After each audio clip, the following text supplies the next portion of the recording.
SuperTalk Mississippi media production.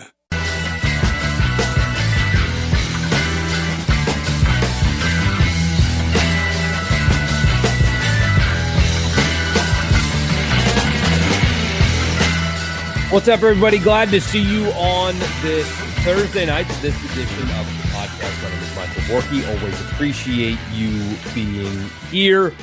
And I've made an observation today, and it centers around something that Kirby Smart said, actually. So I'm going to play that for you. We're going to talk about it, and then we're going to get to my observation about nostalgia. I'll tell you what I mean here coming up in just a little bit. But I am glad that you are here. Like the last three times I've promised an abbreviated one, and I have not delivered on that promise. We've gone normal time. Tonight we are going to be, this will be a shorter one. It just will. I have got to take care of some things. Got a busy weekend upcoming, and I need to, I got stuff to do. So it's going to be a shorter one tonight, but I'm glad you're here. Don't forget to subscribe wherever you get your podcast. Just search Rebel Report and subscribe and leave a rating and a review.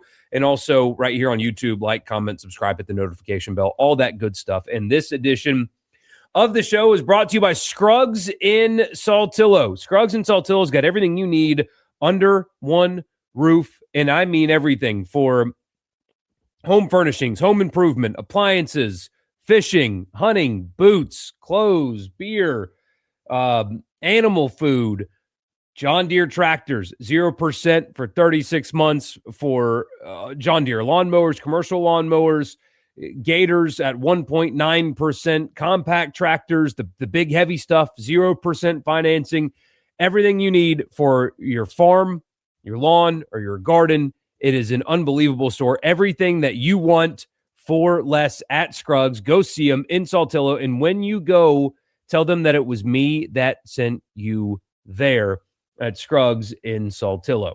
All right. So I'm going to start actually with this clip of Kirby Smart, because I think there's wide implications of this. And also, again, I have made an observation about the way people view college football. First, good people at the next round, they were over at the Regions Tradition, and I am so jealous that we don't have a tournament like the Regions Tradition in Mississippi. Great interviews that they were able to get, and this is part of their interview with Kirby Smart, where they ask him about depth compared to years past. Here's what Kirby Smart had to say. Now, how much has the depth changed on your roster? Man. The 1 to 2, 2 to 3s. I tell people all the time, I was like, our best Alabama teams, I'm going to go 2012, 13, 14, 15, would beat the dog out of all these teams right now because they could practice different and they were deeper. Okay? The game has not changed that much from 2012 to 2025, but the roster has, and those teams would clubber lane somebody. They would just physically beat you. And I look at our team now and I go, oh, man, oh, God, we don't have the depth we had. We're not as good as we were. We're not going to be – and then we go out there and win the SEC. And I'm like, it's just relative. Yeah. It's relative. It's like everybody's going – I'm not saying going down because there's an Indiana. There's a Michigan. But relative, it's going down. Like there's not as much talent acquisition and much as talent on a team to be able to just develop it and grow. I'm playing younger players. I got kids that would have never played at Georgia when I got there or at Alabama I was there that are having to play now. Right. Now, how much is the my bad on the looping, but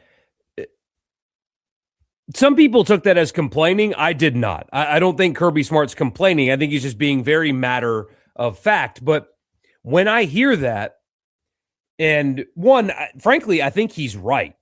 I do think, generally speaking, the Alabama teams that he coached for would absolutely be dominant in today's college football. But the fact that Kirby Smart, who has, in this era, run a great program, like Georgia's still on top of college football. That's what, in part, made the Sugar Bowl win so big for Ole Miss is you went and beat the gold standard of the sport, and that's Georgia. They have adapted to this era. They're still building great teams and super talented and recruiting well, and they've got the money thing figured out. It's still a great program. And to hear the coach of that program straight up say out loud, I am playing players that I would never have played pre-portal era, my hand goes up and I say, good.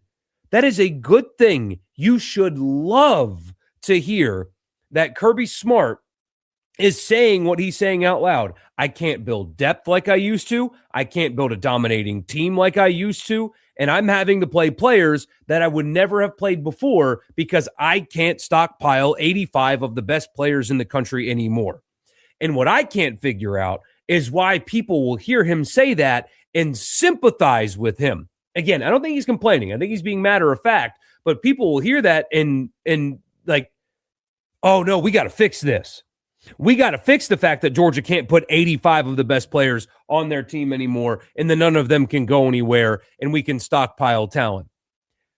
This is a great thing, in my opinion, for college football, because I don't view the past in a nostalgic way.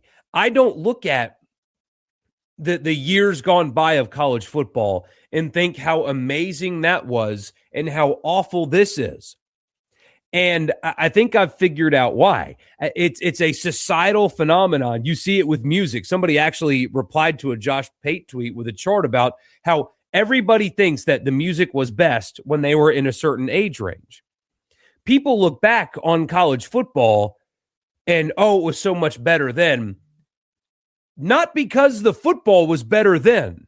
It's because life was better then. You were younger, you were happier, other things were going on, you had fewer responsibilities, and so when life was good and you had your youthful spirit, everything that you did was also awesome as well. And so when you grow up and you go to college football games, you have fond memories of what college football was for you when you were happier, when life was easier. And I don't look at it that way. Kirby Smart brought up 2012, 14, all those years. I don't know how any human being can look at college football in those years and tell me that it was better then than it is now. The only thing different between then and now is back then, a lot of you were convinced that the Music City Bowl meant something. But in that, especially in that time frame, there was a handful, maybe at best 10 programs going into a season that even remotely had a possibility of competing for and winning a championship. And that's being generous. There were years in a row where on the radio show, we picked the playoff, the 4-team playoff for years in a row. 3 of the 4 teams that made it. We did it years in a row. It was so predictable. The season had no shock value when it came to the top of the sport. Everything at the end was decided by the beginning. There were only a handful of teams that could compete, and the system back then allowed for a situation where an 11-1 Big 12 champion Baylor was not allowed to compete for a championship. They weren't allowed. They weren't included. They weren't invited to the playoff to compete for a championship. And that Baylor and that TCU team could have beaten anybody in 2014. Anybody. They could have beaten them, but they weren't even afforded the opportunity to try. What a great system that is. But we look back on those years and think of them fondly because that was 12 years ago and life was easier 12 years ago. I swear that's what's going on here. I swear that's what it is, because you look at every single era of college football and you did not have the possibility of an Indiana winning a national championship in any era before this one. The outcome, I mean, maybe before I was born, pre-1992, sure. But the era in which I grew up in and my generation grew up in, 99% of college football had no chance at competing for a championship, had no chance at getting the best players, had no respect at all. When they tried to get those players and they got them, something's wrong here. You can't sign good players at schools that don't have a history. Remember, if you're not a brand, you can't sign players, and if you do, you are bad, Remember that phenomenon? So you weren't allowed to side good players because the national narrative was against you when you did it. And you were just supposed to be pat on the head and be happy that you go to the Music City Bowl. And that was, when you look back on that, that wasn't great. That system wasn't acceptable either. So I'm not going to be gaslit anymore by these media folks that want to tell you that the 4-team playoff era was the best one, because it wasn't. Undefeated power conference champion got left out of the 4-team playoff. 11-1 Baylor got left out. Big 12 champion got left out of the 4-team playoff. They were not allowed to play for a national championship. In the BCS era, an undefeated SEC champion was not allowed to compete for a championship. And you tell me that that was a more desirable system because of bowl games? No.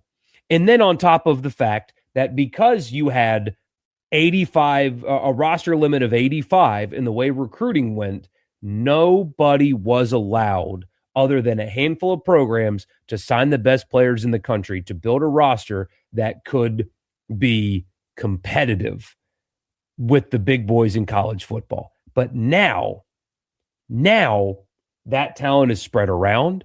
Now the opportunity for an Ole Miss to make noise exists, and on a consistent annual basis, get players that are good enough to compete for championships.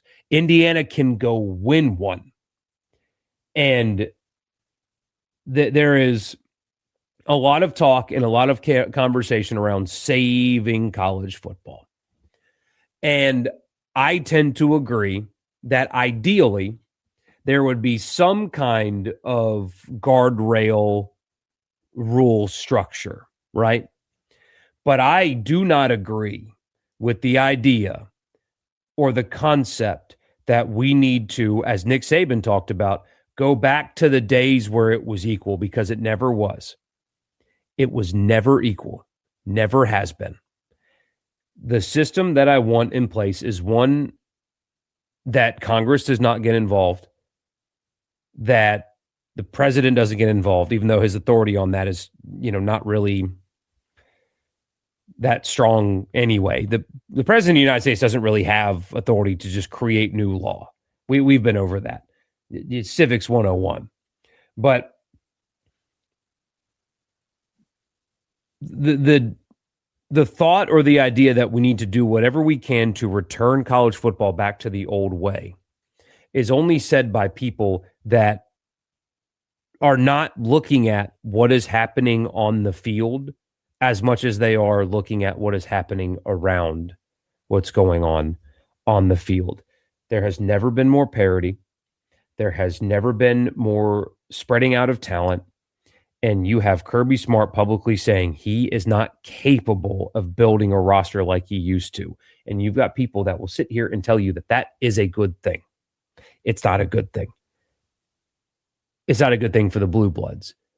But now they have to make room at the table for everybody else. And that makes people uncomfortable. So does Ole Miss want college football to be saved? A little bit. I still don't like the fact that it is all being put on you, the fan, to pay this. There needs to be some reforms in some capacity, but not in the manner in which people are discussing right now.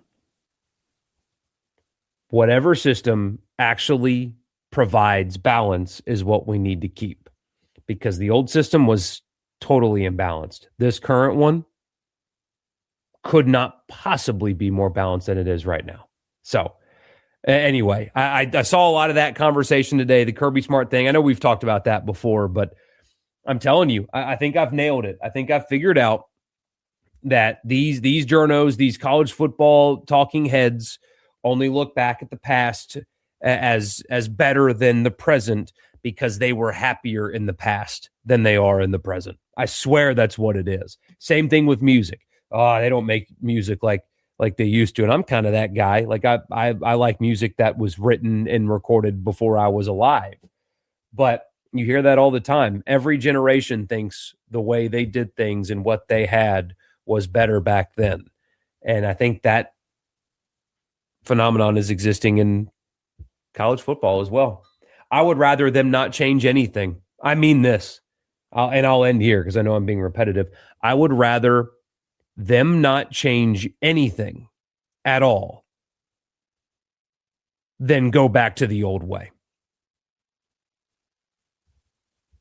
We'll get to your comments after I tell you the podcast is brought to you in part by Logan Smith, Shelter Insurance for auto, home, life, or insurance for your business. Give him a call, get a quote. You'll get award-winning services and somebody that will actually take care of you on a personal level with customizable insurance packages. 601-823-3500, 601-823-3500. And don't forget when you call him to tell him that it was me that sent you there. Also, Priority One Bank. They make you their priority every day. Great online banking platform, 16 locations here in Mississippi. Local loan servicing and decision-making. That's in the name at Priority One Bank. And also Advantage Business Systems, absms.com for all of your Mississippi office technology needs.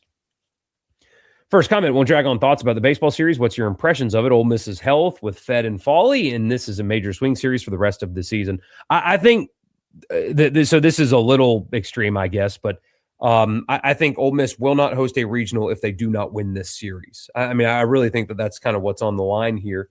And now that I've said that, they're going to get swept by Arkansas, and they're going to sweep A&M and Alabama and host a regional. Yeah, I'm concerned about health, and I'm concerned that the offense has regressed back to the mean. I think when healthy, especially the way they pitch it, this is a winnable series. Arkansas's offense does not scare you really in any way. You face much better ones, especially last weekend. But health is the big thing. They need Federico and Foley back in the lineup badly right now. I do think they will win too if those guys are back. The playing field is more balanced roster-wise, though those peak freeze teams, which did not maximize, were capable of competing at the highest level, could have been done in the previous era. Quick question, have we seen our last Governor's Cup in Pearl? I think so. I'm not sourced on that. I think so.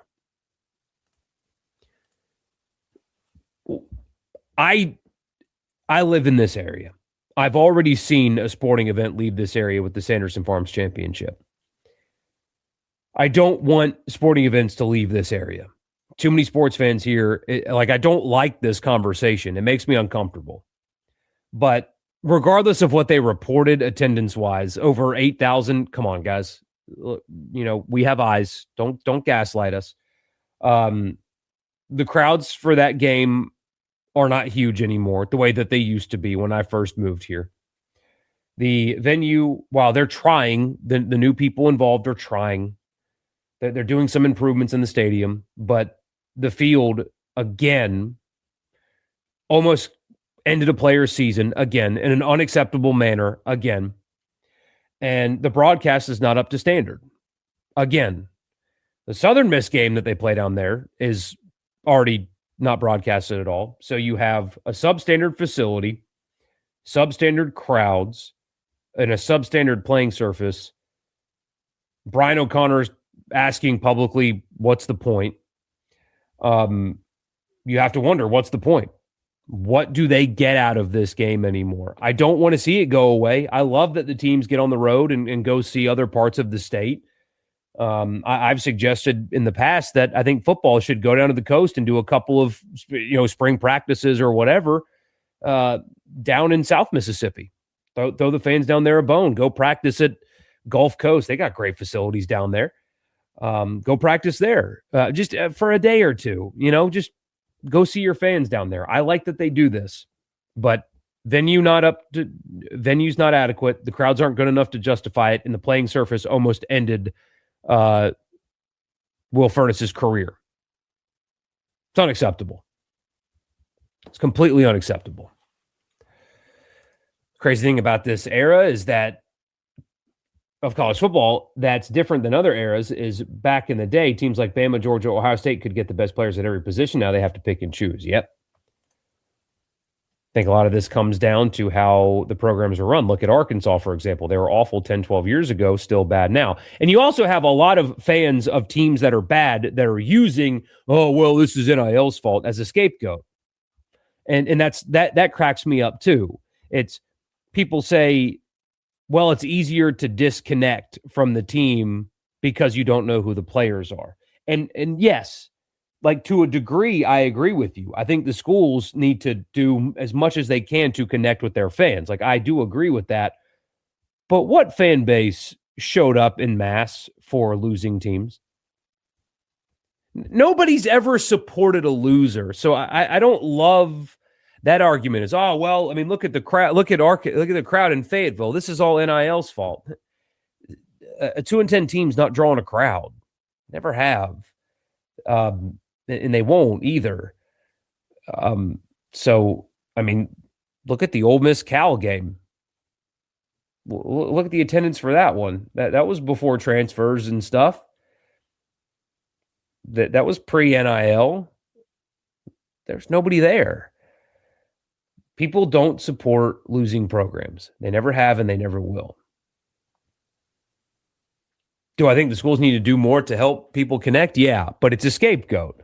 You're finding something to blame other than yourself when your teams are bad. Give me one example of a football program that has a great coach, that has adapted to this era, that has a fully bought-in fan base that is losing. Find me that program right now. If we're going to have people that blame NIL and portal for teams not being good, tell me what program has a great coach that has adapted to this era with a fan base that's fully bought in that is losing.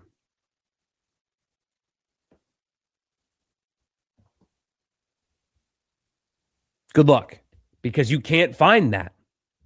Same as it ever was. You have to be aligned, you have to have a great coach, and if you have those two things, you're going to win. Well, you have, these programs with so much money, and they're the ones that are going to win everything. Well, number one, Indiana just won the national championship, and number two, when has that not been the case? Also, the Final Four, do you see the stadium size of the four teams that just went to the semifinal? Not the biggest fan bases in college football. Not the richest ones either.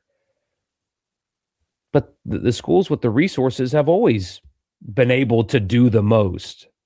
That's not new. I'm weary of the complaining when you look at the football product, and the football product is fun and it's interesting, and more teams are involved, and more teams are truly involved, like actually have talent to win. And I'm weary of the bickering, because yeah, there are problems. Don't get me wrong, but I think presently the upside is higher than the downside. 10 years ago, your schools that were competing for titles legitimately year in, year out were Alabama, Georgia, Clemson, Ohio State, Michigan, and Oregon. Everyone else was just pretending. List was even smaller than that most years.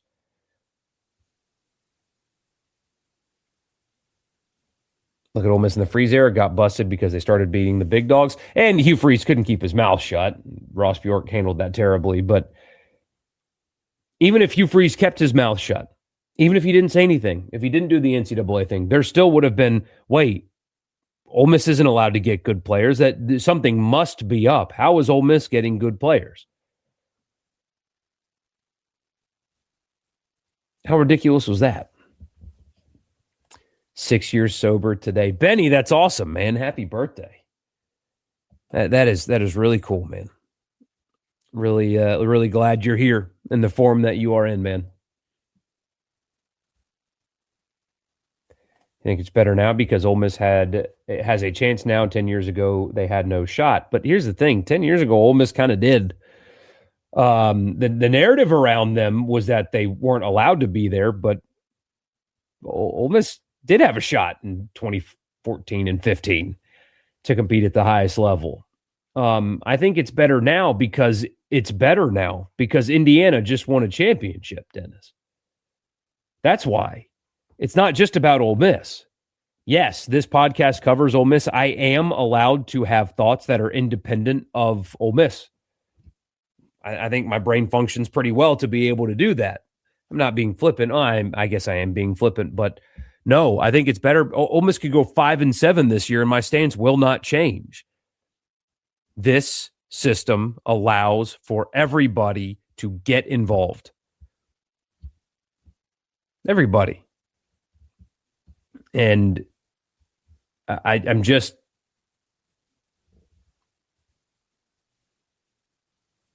not going to change my mind because of Ole Miss's win-loss record. I'm a little bit more principled than that with my opinions, I think. You're terrified of this season? I understand why. Big expectations, really talented roster.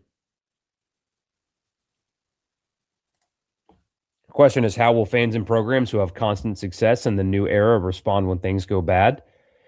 Here is what I think will happen anyway. I don't think when things go bad, the people that have tasted success will quit. I mean, think about it. Oh, sorry.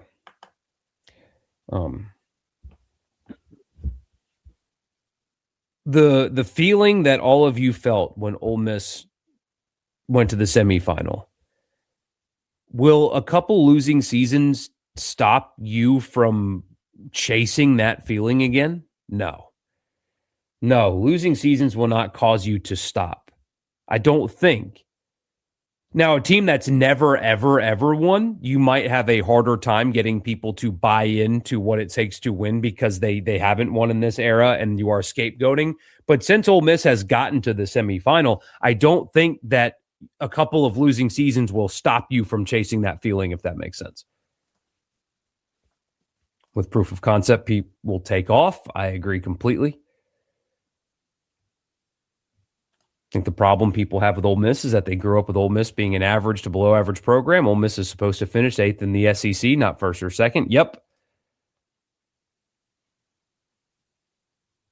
Exactly. Then you have a school like Ohio State who is thriving in both eras.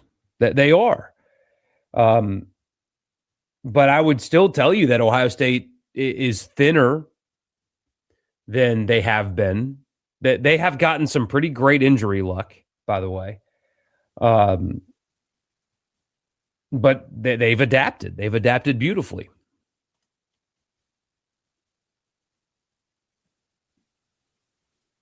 Auburn and Nebraska have pretty good attendance for average to below average teams. Do they? Did you see Auburn's attendance this year? Nebraska is a bit of an anomaly. You are right about them, but Auburn had horrible crowds this year. I mean, even when they were ranked in the South Alabama game and there was 30,000 empty seats in their stadium. No, nobody supports a loser.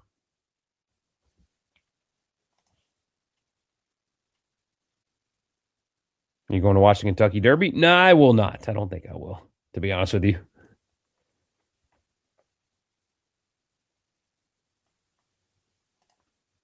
One of the things that has truly suffered in the new era is bowl games, which is in part a media-driven issue. Yeah, and I mean, but here's the thing about the bowl games. When you watched them, what was different? Truly. I mean, seriously. They were played. You had a lot of fun games, a lot of close games. The SEC lost a lot. Who did you miss in a bowl game? That's what I keep going back to. The stuff around the games is bad, but like a player opts out of a bowl game and people don't even know who the player is at all. Like if they didn't know that a player opted out of the bowl game and they went and watched the bowl game, they would never know that the player wasn't there. But they see it on Twitter or Facebook and they get outraged. Oh my gosh, this is so horrible. And the game gets played, you don't even notice. And the ratings are still good. So people are still watching those. Bowl season, to me, was always just kind of there. Like, yeah, I watched it this year. I watched it 5 years ago. I watched it 10 years ago. And it's still, when I watch, it's still the same. Like what's different?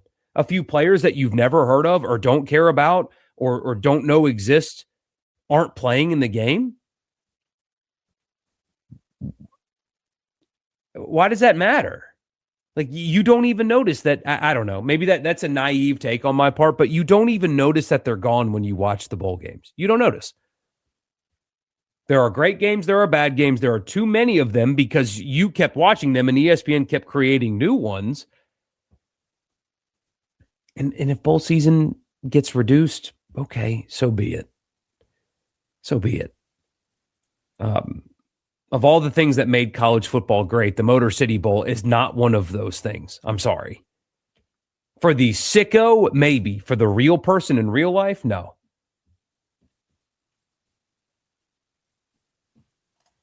What schools in the SEC do you think are incapable of winning in the new era or are severely hampered as of now? Also, what do you think about fan outlook? I mean, what's your definition of winning? Because, I mean, everybody, sans Mississippi State and Kentucky, have shown you in this era that they can have a playoff caliber team. Vanderbilt last year had a playoff caliber team. Absolutely, they did. So everybody has shown that except for Kentucky and State. Lebby still has a lot of work to do. I mean, they have an over-under win projection of 3.5 or 4. He's won 2 Power 4 games in 2 years. And then Kentucky just hired a new coach. So we'll see there. But if Vanderbilt is building a playoff caliber roster, then everybody can. And I mean everybody can. Yes, absolutely.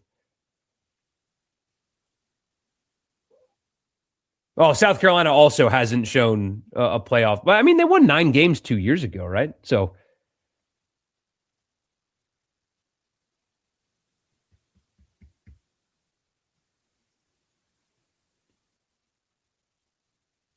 okay. Sorry, left out a couple. So Mississippi State hasn't, Kentucky hasn't, Auburn hasn't, and Arkansas hasn't. I think Auburn can. I think South Carolina can. I mean, again, I think all 16 can. More difficult at some places than others, but I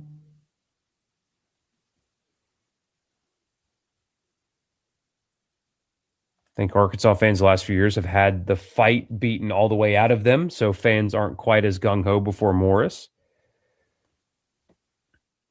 Yeah, see, that's one of those fan bases that you have to wonder. You wonder about more so than what we were talking about earlier with a fan base that has tasted that success. Arkansas never has. But what's the best baseball field in the state of South Carolina? One that you've been to? Like the field itself, I don't know. The stadium. It's in Columbia, South Carolina's. No. The best baseball field in the state of South Carolina is Floor Field in downtown Greenville. That is the best ballpark in the state of South Carolina. It's a minor league park. I like it better than Founders Park, to be totally honest with you. The park itself. Now, the atmosphere, obviously, the college one is better when they're right, but the park itself, where the Greenville Drive play, is a better ballpark than Founders Park. I like it better.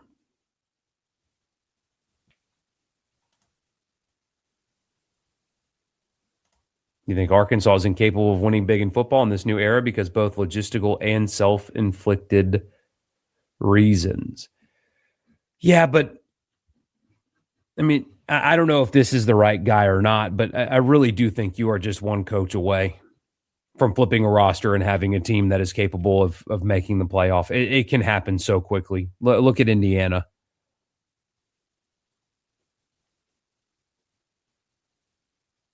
Thoughts on State stealing Indy Okafor, although some reporting says he didn't have a committed offer. So, I mean, he committed to Ole Miss, and Ole Miss didn't acknowledge it. I don't know. I don't think that for either school he would have been a particularly impactful player. Like for State, 100-year State fan, I think that, he'll be a role player off the bench type, I think.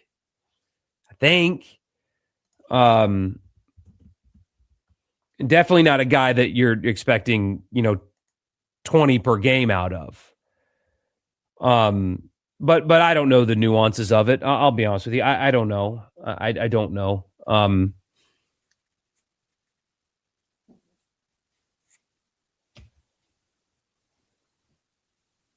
I didn't think he was a particularly great pickup when he committed to Ole Miss, and so, I don't think he's a particularly great one when he flips either, to be fully transparent with you. But Ole Miss's portal class right now is leaving some to be desired. So you're rooting for State to win that Tennessee game. They would have had crazy momentum at 5-0. Gosh, and they should have won that game. Lebby's in-game coaching is problematic right now.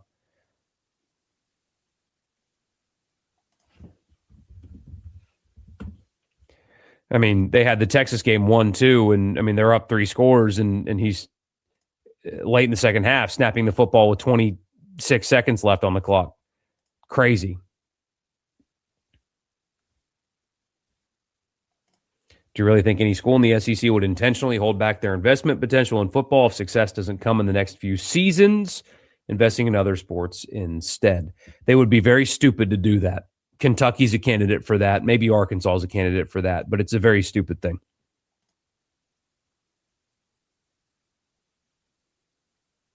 What do you expect from Horatio Fields and Caleb Cunningham this year? At the present, to have roles but not be like the go-to guys, if that makes sense. I think it'll be more Deuce Alexander, Jonte Cook, maybe Darrell Gill, but those guys, I think they'll have roles in the offense, but I don't know if they'll be like wide receiver 1 and 2, if that makes sense. On the basketball side, very concerned about the future outlook of the state of Ole Miss basketball, both by the fans and investment with bad seasons.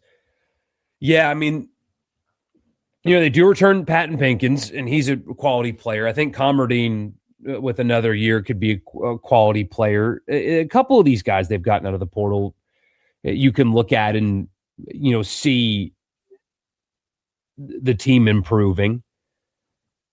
But, yeah, I think another year like the one they had last year, and this thing gets ugly really fast. Because, right or wrong, when you hired Chris Beard, you took a PR hit, a bad one, right? And it went away after a couple days, but you took that hit, and the whole point of taking that hit was it was going to lead to consistent winning basketball.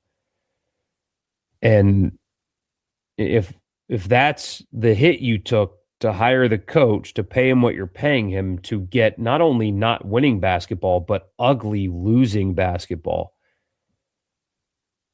that's tough to swallow, and that's tough to support.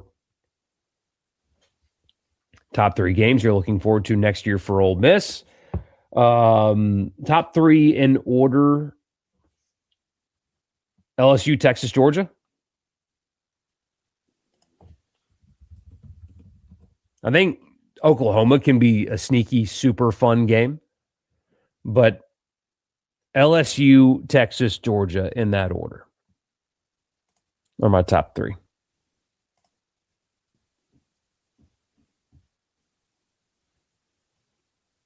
Or the 2 starting tight ends, you think? Oh, the 2 that are returning. Luke Haz and Caleb Odom.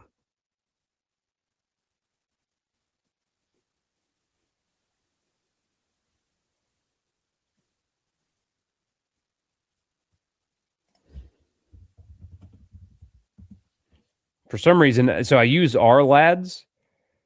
And for some reason, they don't have Caleb Odom listed at tight end.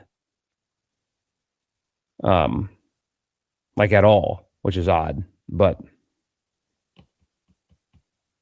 I think you're going to see a lot more 2 tight end sets too.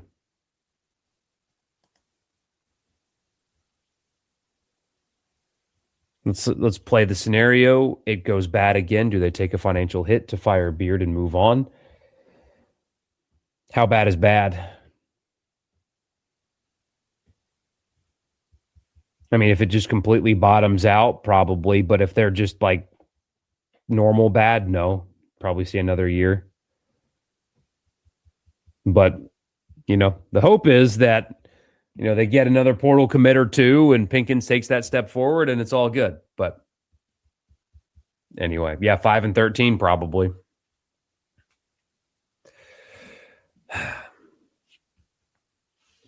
It can't go that bad again, can it? There's too much proof that I don't know. Maybe there isn't. We'll see. Enjoy your baseball this weekend. We'll be back on Sunday to recap the weekend together. I have got to go. Went longer than I wanted to again, but that's okay. I appreciate you guys being here, and I'll talk to you on the next one. A SuperTalk Mississippi media production.